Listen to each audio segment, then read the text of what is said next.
what do you know?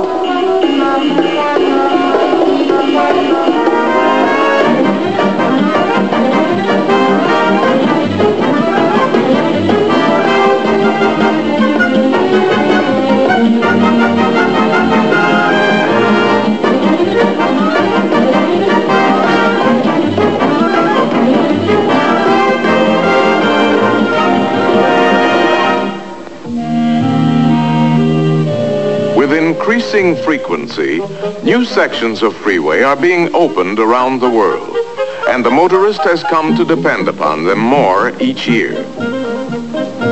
They may be called throughways, or expressways, or parkways, or motorways, as well as freeways. But they are all the same to the hundreds of thousands of drivers who now use them. However, the freeways are a world to themselves. They have their own practical driving rules, and they have their own special kinds of problems, usually caused by motorists who ignore these rules. We've all seen such types, specimens like those we call Driverius timidicus, the timid soul, and Neglectorus maximus, the careless, seemingly unconscious driver. And most of us have had a brush with Motoramus fidgetus, the impatient, discourteous motorist. What's the matter up there? Move it, come on, move it. With bad driving habits and techniques, cause accidents and tie-ups that are dangerous and time-consuming for everyone. But there are other freeway problems too, and they often start right here, off the freeway. Of course, there is a certain type of motorist usually involved. There he is now, a nice enough fellow, but the type who never takes care of things. He never seems to learn. So let's call him Stupidicus ultimus. Oh, what a worrywart. Look at the old fuss budget.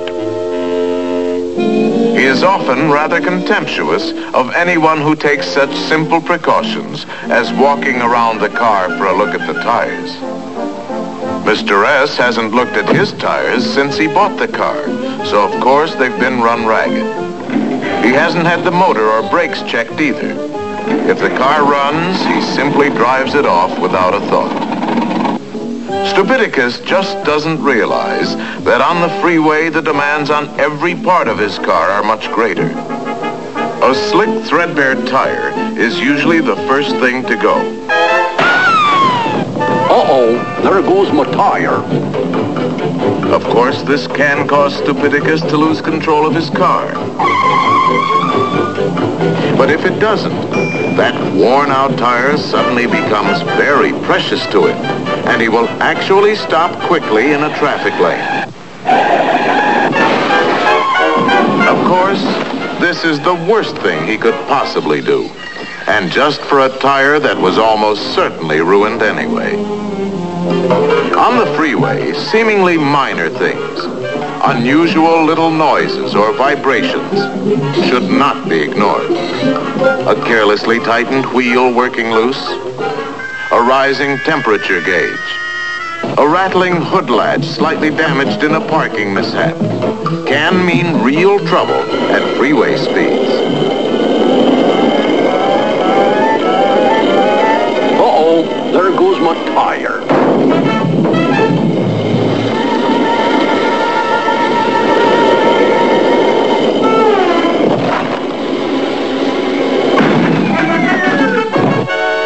Stupidicus is the only one to blame for this predicament, but he has other ways of causing himself trouble too. For example, the way he puts things in his car. See how carelessly he piles them in the back seat, never thinking that in a sudden stop, Oh, ouch! Oh, ouch! Everyone can become a dangerous projectile, threatening his life and limbs. But even worse is the way he loads a trailer. He usually piles too much on and then ties it down very carelessly. Naturally, at freeway speeds, part of the load is soon distributed along the way. This adds to other carelessly scattered litter, all of which costs millions of dollars a year to clean up. But there are often more immediate and far more serious results.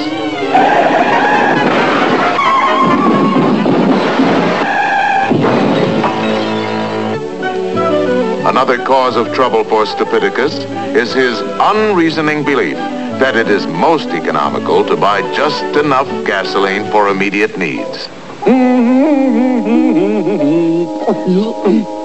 gallons, bud. That ought to get me there. Without any reserve fuel for possible delays or miscalculations, eventually there can only be one result. Uh-oh, I'm out of gas. Doggone gas gauge must be busted. Of course, Stupidicus does sometimes manage to get his car safely out of the traffic lanes after a breakdown. But even then, he often lives up to his name by getting out on the wrong side.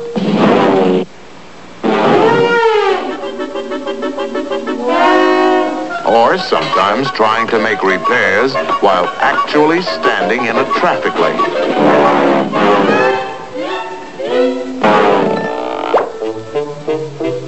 Sometimes he will even bet his life in a foot race from the center divider to the side.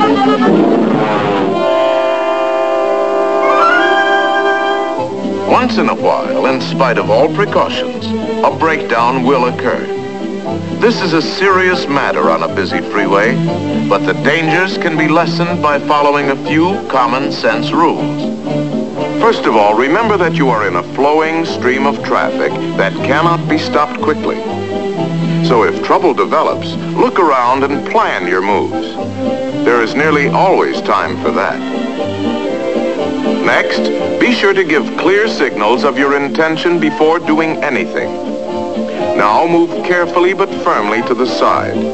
The outside preferably, if it can be made safely and in time.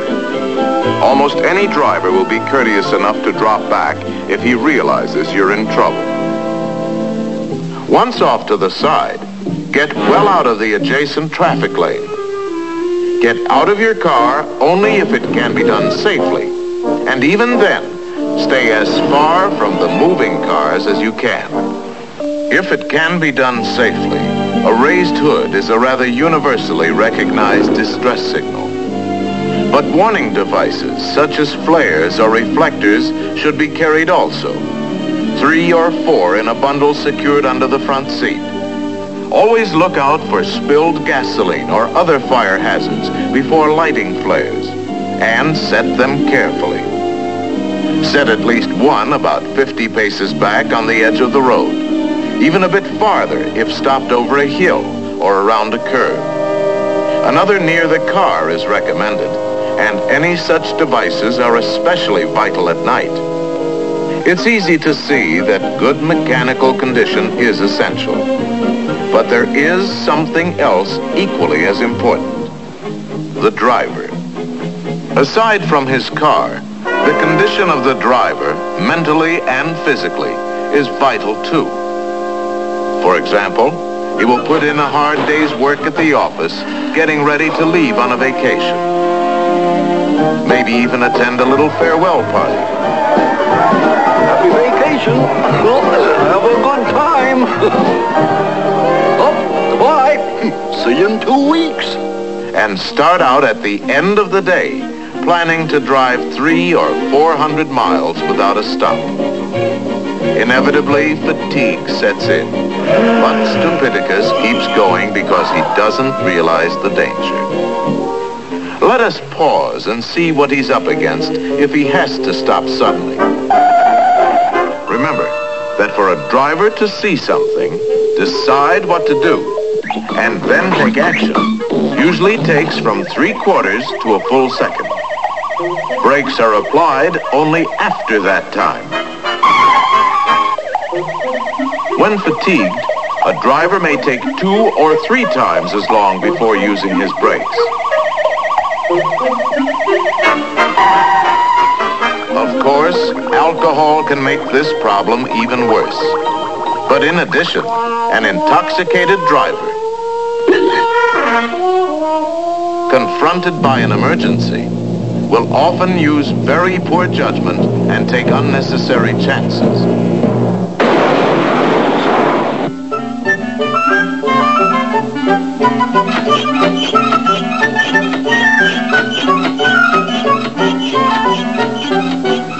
Another problem on long trips is that the constant speeds and steady hum of the engine tend to subject Stupidicus, or any other driver, to a kind of freeway hypnosis.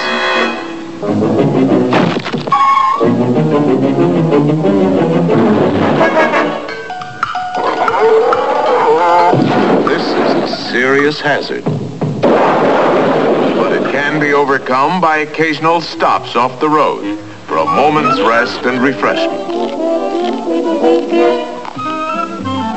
Finally, Stupidicus doesn't seem to realize that adverse weather conditions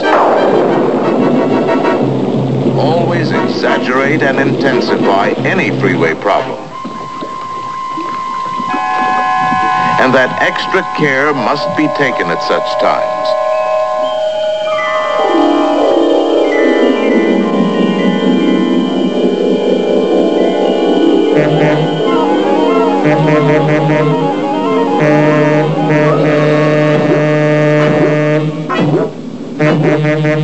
He must learn that planning ahead is essential to safe, efficient freeway driving.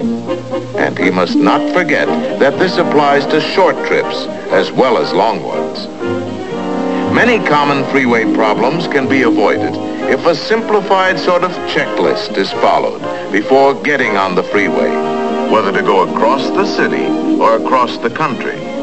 This checklist should include the car, fuel, water, tires, brakes, engine condition, and seat belts.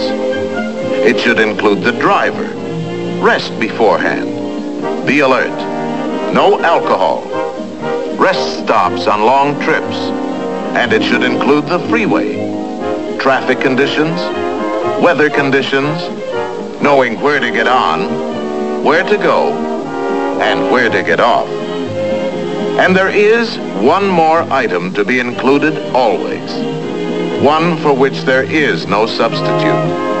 Plain common sense. Yeah, just plain common sense.